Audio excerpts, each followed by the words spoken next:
I'm cutting up bodies. The next thing I know, I'm eating spaghetti with these doctors and all that, and they're talking business and they're talking corporate and all that kind of stuff. This guy lives in Florida. He's got a plane.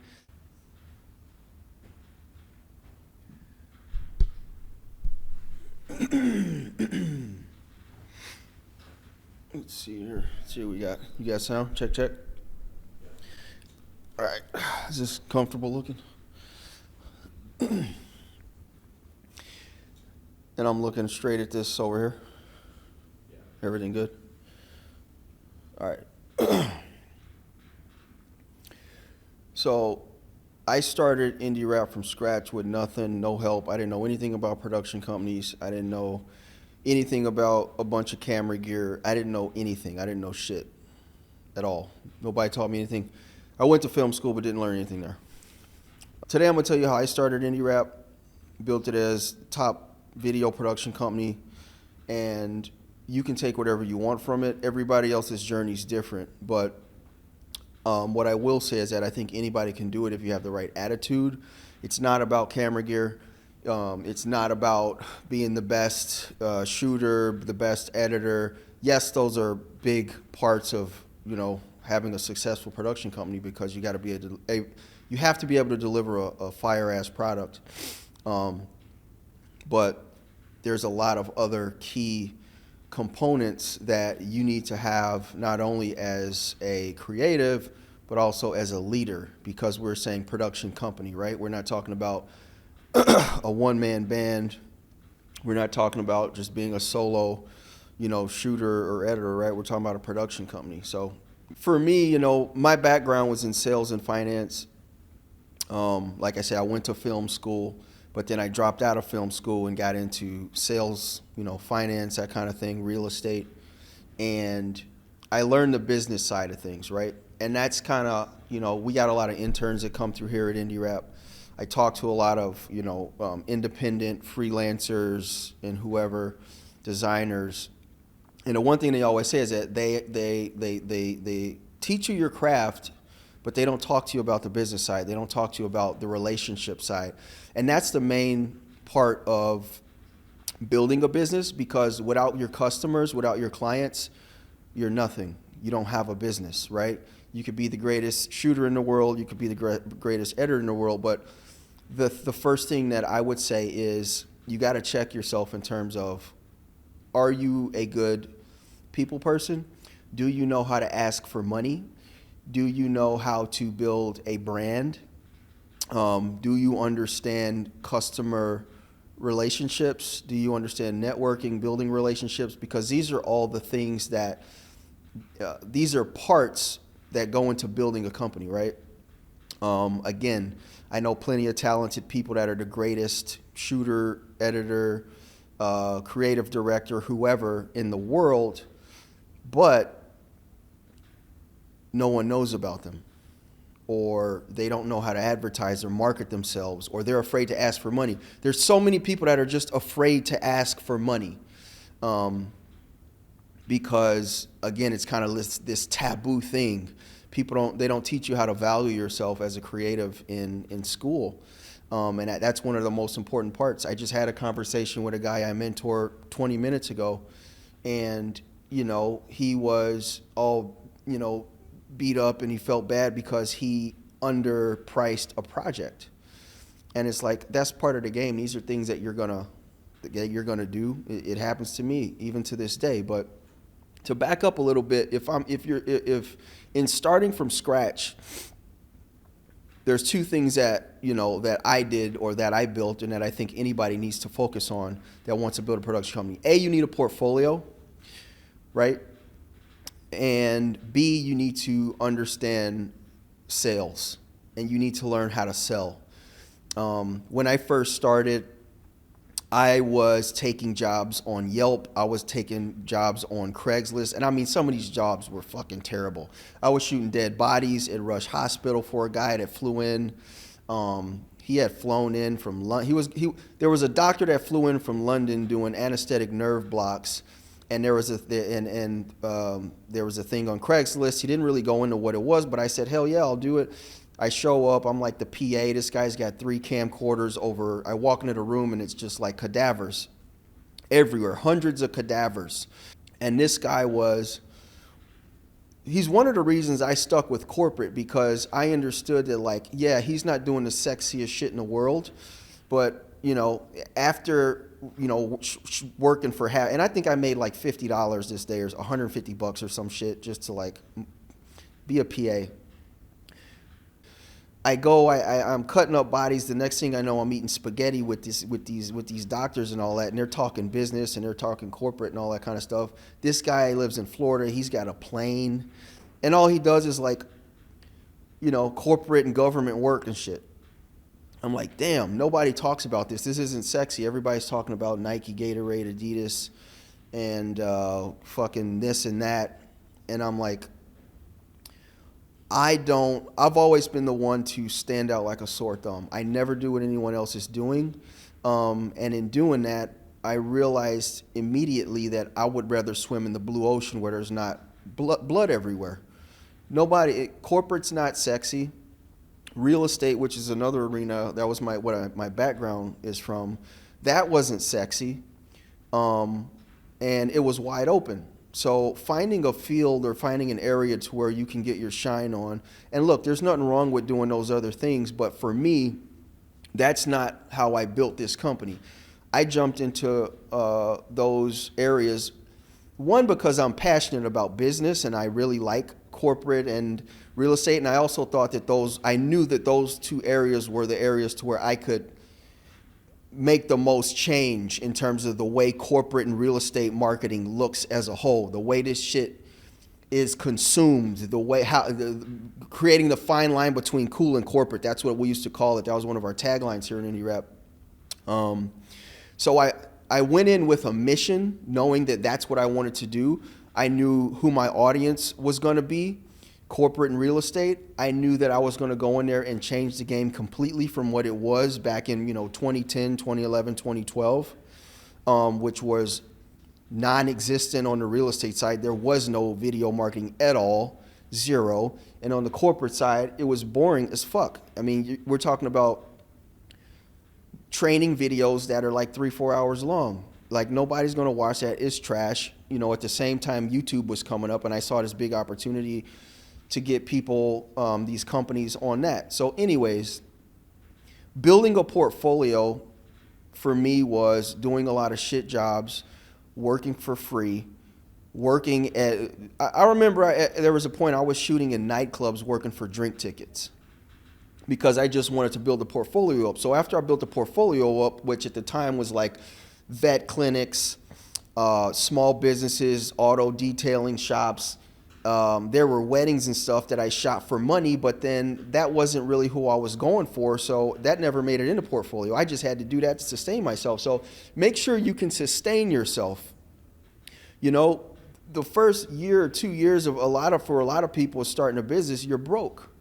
You know what I mean? You're poor, especially on the creative side, because you have to. If you don't have anything, you have to build a portfolio, and then once you build that portfolio, knowing how to sell. For me, I picked up magazines, CS Magazine in particular, which is a magazine here in Chicago.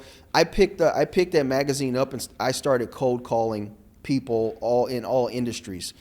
Real estate, interior design, tech companies, whoever was featured. Hey, this is Julian with INDIRAP. Is there any way I could talk to the director of marketing here? You know what I mean? Just simple cold calling like that. Did I get hung up on? Absolutely, but I didn't care because I was used to that from my sales background. That's something you have to get used to as a creative, is being told no, and being able to accept constructive criticism. Like, a lot of people are very comfortable in their own space, and this is why a lot of creatives don't grow, is because for somebody to say your shit's trash and they don't like it, you take it so deep to heart that you go into your hole and you get extremely comfortable and you are afraid to go and hear that again from someone, which stunts your growth as a person, as a creative. A lot of the work I did that I turned in, that I delivered for people, I thought it was fire. Gave it to them. They said, no, we need to take this whole timeline apart, destroy it, and start all over.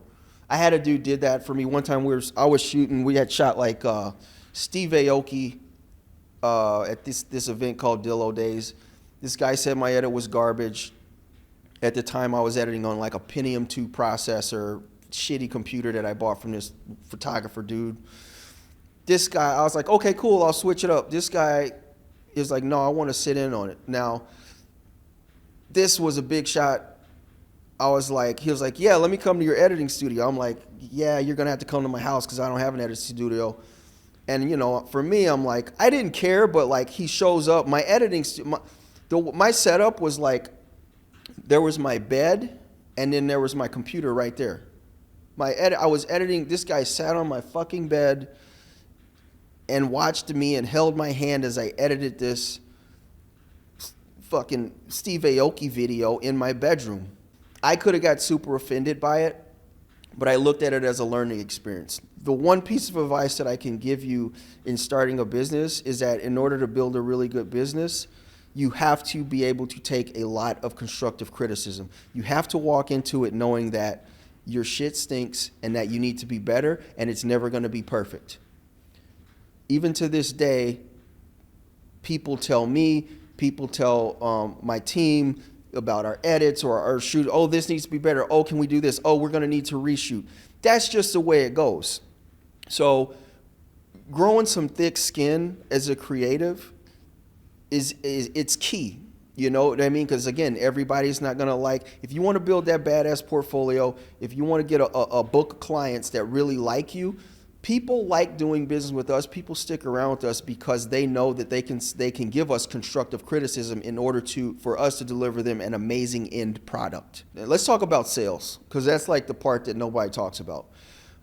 Sales it's not sexy for most people. Everybody wants that portfolio with all these name brands and household names in it and all that kind of stuff. But in order to get that kind of shit in your portfolio, you have to be good at sales. You have to be good at building relationships.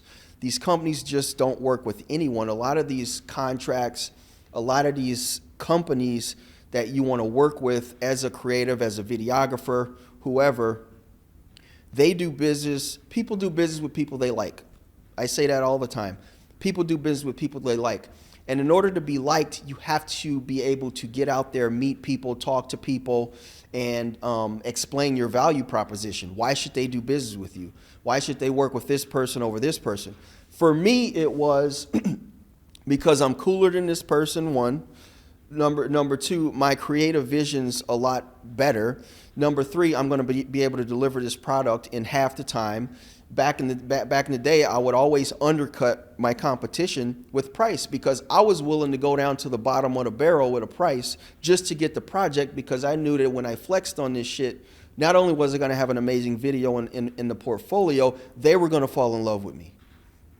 For me, making people, clients, fall in love with me was always the goal. It wasn't getting the bag. It was making people fall in love with me.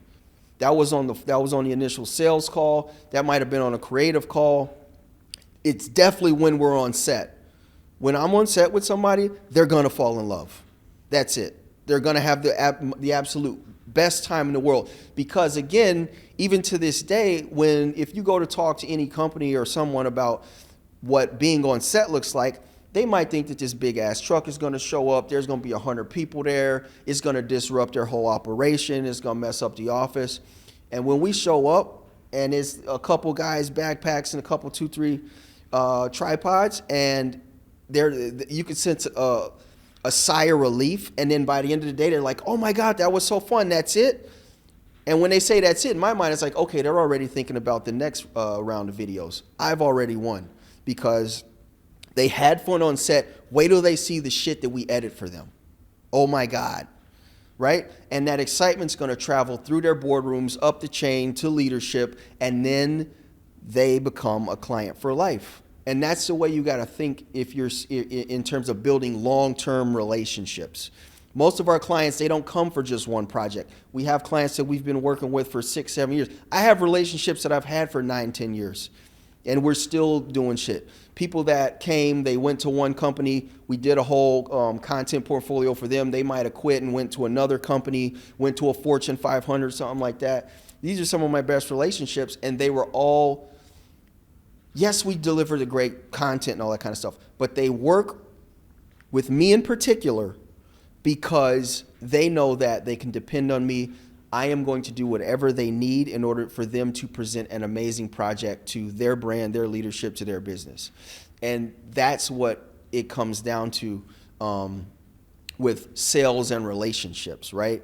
Sometimes it is just about the money. But when it's about the money, you have to you have to know your worth. You have to know how to ask for money. You also have to know when to take a loss. You know what I mean? If you have something, if you have an opportunity for a big project, and you're hell bent on this big price, and they're like, look, if they come back to you and give you an opportunity to negotiate, you better think about this, because they could just be like, no, we went with this other person. You know what I'm saying? If they come back to you, you have to ask them, like, what do I have to do to earn your business? That's a key. That's another key that I always throw out there. What do I have to do to earn your business today?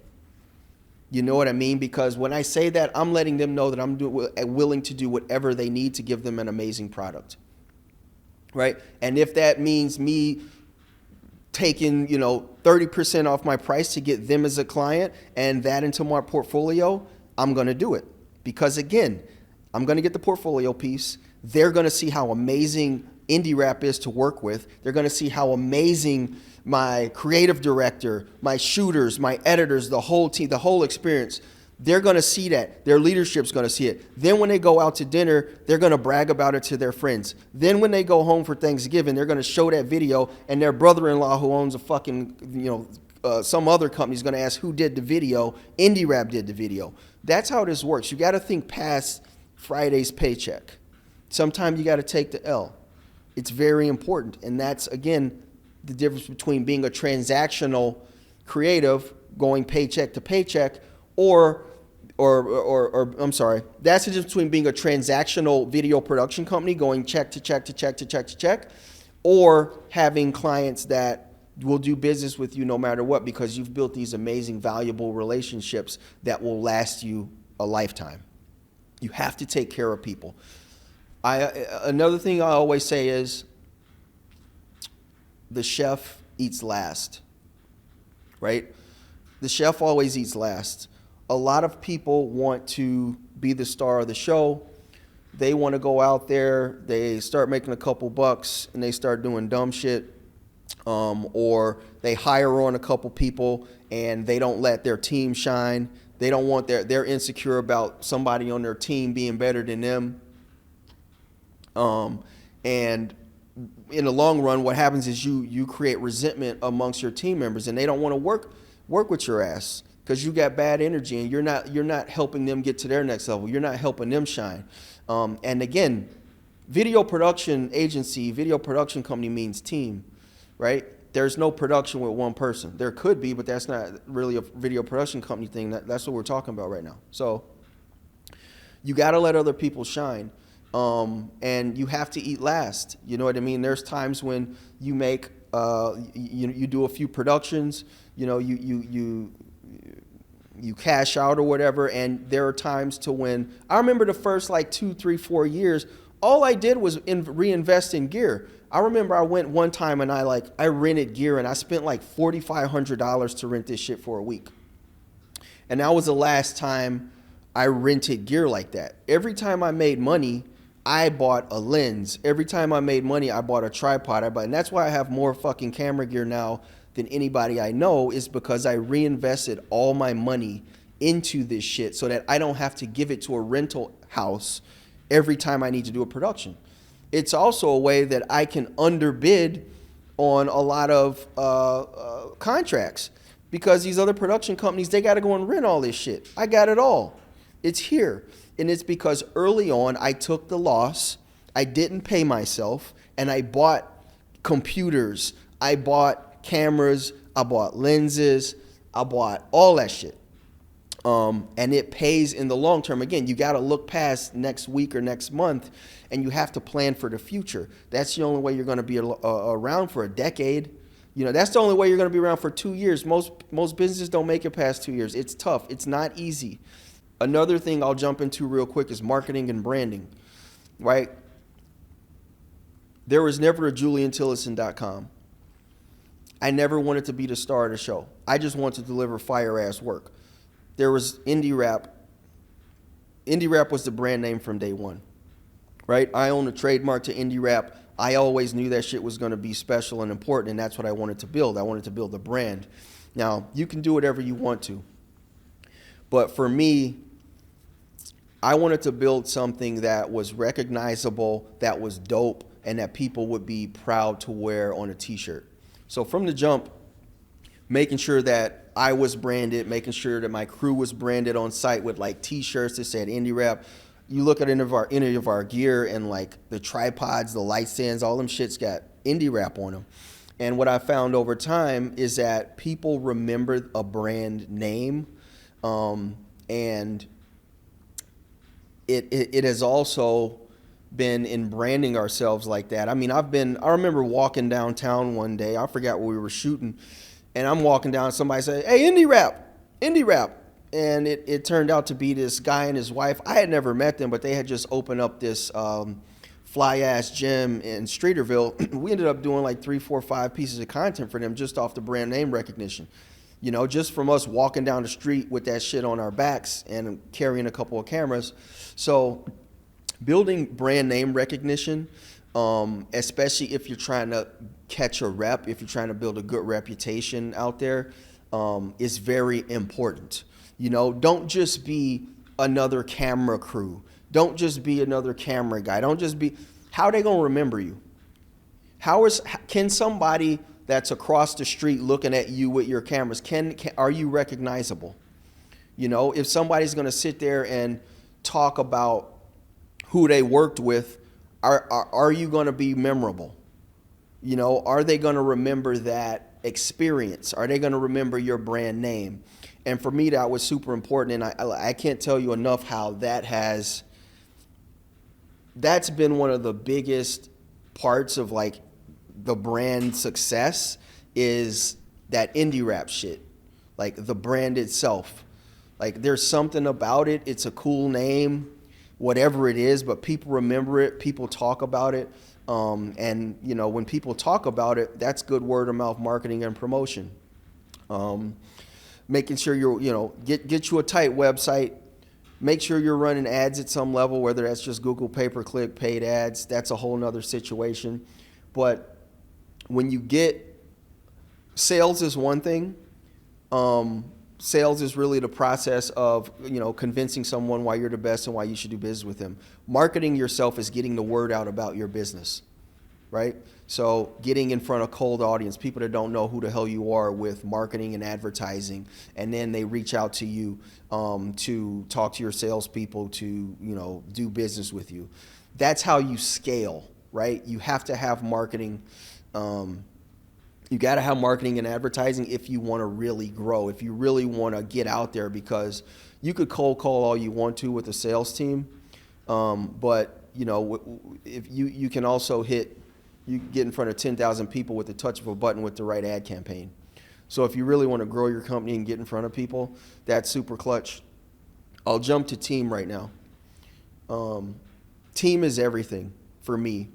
I've been extremely picky over the years with the people I work with, because it was never about, oh, I need the greatest cinema. And again, to each his own.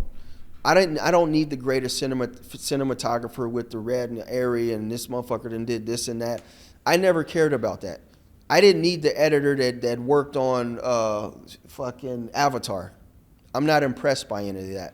What impresses me are people with really good attitudes that want to learn and that can teach me something. And if you look at the people on my team, that's what everybody is. And there's no ego, there's no me. Nobody's more important than anyone else here. There's no hierarchical bullshit. Everybody's a fucking star, and everybody's here to put their best foot forward.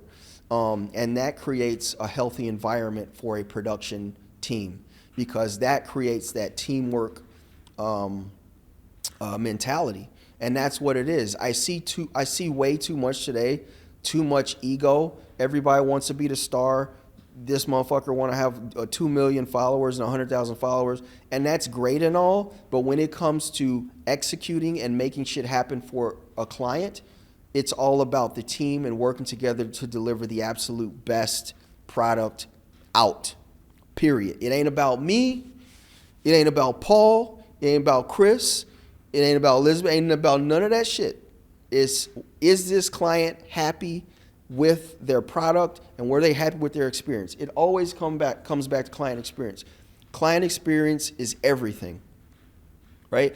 And unless you have a team that understands that and that is willing to go that extra mile for the client, you're not going to have you're not going to just have that vibe in the office and around your clients. You know what I mean? It's a difference between having a vibe to where everybody's there's this teamwork vibe. Everybody's working to build something amazing. The client walks away with something great versus you just giving the client a transactional experience. You know, then you're forgotten. Will you be forgotten after the deal's closed? After you've hit the send button on that Dropbox or that Google Drive link or that Box link or whatever you WeTransfer and you sent those final. Will they remember you, or will you be forgotten to the point to where next week when they need another video, they're gonna call INDIRAP? That's what you got to ask yourself. You know, how are you memorable, and why are they gonna do business with you again, if at all? I mean, I'll wrap it up with this. I always say, like, you know, in the service business, you're going to wake up some days, some weeks more than others, dealing with nightmares. And you got to be built for that shit. It's not easy to run a business. I know it's sexified on social media and all that kind of stuff, but a lot of those people don't run businesses. They are social influencers. When it comes to running a business, and a service business in particular, you are going to have days where you're walking out of your office and going to bed smiling ear to fucking ear. Trust me, it's very rewarding to not only build a great team, to see that they're doing well, to see that clients are doing well and all that kind of stuff, but to know that you had a part in putting this all together for everyone around you. But those days will be few and far in between, right? Especially when you're starting, because you are going to have to deal with nightmares. You're going to have to deal with complaints. You're going to have to deal with your team members having issues. You're going to have to deal with fucking payroll issues. You're going to have to deal with somebody kicked your goddamn camera over and broke your camera. You're going to have to deal with TSA losing a fucking tripod on your way to a shoot in LA. Trust me when I tell you. And you have to be built to be able to flow like water and find solutions in every event, right? There is no just laying down and taking that loss. You know, if you want to build a video production company, if you want to build especially a top one like we are here at INDIRAP, you have to be very, what's the word? You got to be crafty, and you just have to know how to move around in different situations. You got to know how to move around in rooms with different types of people, you know? And what you'll realize is one of the reasons I'm so goddamn selfless is that it ain't about me. If you want to have a successful company, if you want people to want to work with you and all that kind of shit, it has to be all about them. It's not about you. You know, I know people try to glamorize and make you the fucking star. You ain't no fucking star. It's all about your client, and it's all about your team. As long as they're happy, you're going to do well, and you're going to eat. Trust me. But the moment you make it all about you, and you're the star, you're going to be resented. People aren't going to want to work with you. That's the facts. This is just the reality of what this is. You know, I've been running my own. I haven't had a job since I was 23 years old, 24 years old. So when it comes to going through hell and dealing with nightmares, there aren't too many that I have not dealt with. And as a business owner and an entrepreneur, I know that's hot too these days. That's what I signed up for, and that's what I accept. And I would have it no other way. I enjoy the nightmares. I enjoy the problems. I like problem solving. That's me. If that's not for you, just know that when you jump into the race car called entrepreneurship and running a business, a video production company, you're going to have to fucking race it and deal with it. There's no smooth sailing every day. It doesn't happen. You're dealing with people. You know, you're not selling software. You're dealing with people every day. And you're dealing with clients that they could have woke up on the wrong side of the bed. Somebody could get COVID and the whole shoot has to change over to another day. You could wake up, two of your shooters are stuck in fucking Denver because they wouldn't let the gear come back and you needed that gear to go to set the next day. Trust me, I done seen it all. These are things that are going to happen and you have no control over it. So being able to roll with the punches and keep a smile on your face at all times and be strong through it all is a must when it comes to running a video production company or any kind of creative agency, marketing agency, creative agency. People forget that when you boil this shit down, you are in a service business. You are dealing with people. People are all different. None of us are the same. Everybody's got their own issues, and they might bring that shit to you on your next sales call. They might bring it to you, that shit on site. They might bring it to your editor in post. And everybody just has to understand that. Here's something else that I want to talk about that you want to think about, when starting, a service business, video production company. I diversified early on, right? I got into corporate, which can go in many different ways, and I also did real estate, right? Those were the two lanes that, I took on early on, decided these are the two lanes we're going to do. Diversifying your business is one of the most important things that you can do because as you saw with COVID, as you saw with a lot of things, when shit hits the fan and you have all your eggs in one basket as a business, it gets very hard to change lanes in the midst of a fucking tornado, right? So if the real estate market is doing very bad, there's the corporate side of things. When the video production side goes left, there's the marketing, advertising, paid media kind of lane that we built out during COVID for the most part. You know what I mean? Here at INDIRAP, one of the things that immediately we did when coronavirus hit is, the real estate shit kind of dried up, but it didn't dry up as much as the corporate shit. So we were still out shooting a ton of property tours and doing stuff with brokers because they're nuts and they didn't give a shit, and real estate was still going on. Do that. But in addition, we expanded out with INDIRAP Social Club and started offering people, all of the, distribution and monetization via branding, monthly content shoots, high frequency social content, websites, all that type of shit. So as a company, we started diversifying. We diversified even more from not just production, but also into distribution and monetization, right? So that will allow you to weather storms that other companies can't. There's companies out here that all they do is real estate. Like they got into that shit, might have got into it like 2017. And right now in 2022 going to 2023, the real estate market is tightening up. Prices didn't drop 30% already. This shit's going to get super hairy next year. So if your whole shit is real estate and that's dried up, what are you going to do? How are you going to diversify? How are you going to ride that wave? You have to think about that. I don't think that it's smart to just have one type of shoot that you can do or one type of production. I just don't think that is, especially these days with how easy it is to diversify as a brand or as a business to offer paid media. You know what I mean? If you're shooting the content, why not show them how to monetize and distribute it and put that shit on steroids so they can actually get a return on it and come back to you and do more video because that shit performed. You know what I mean? Like, you want to be able to diversify with your offerings. That's just super important. It's a semi-insurance policy when it comes to doing business. Cinematic, everything. Welcome to INDIRAP,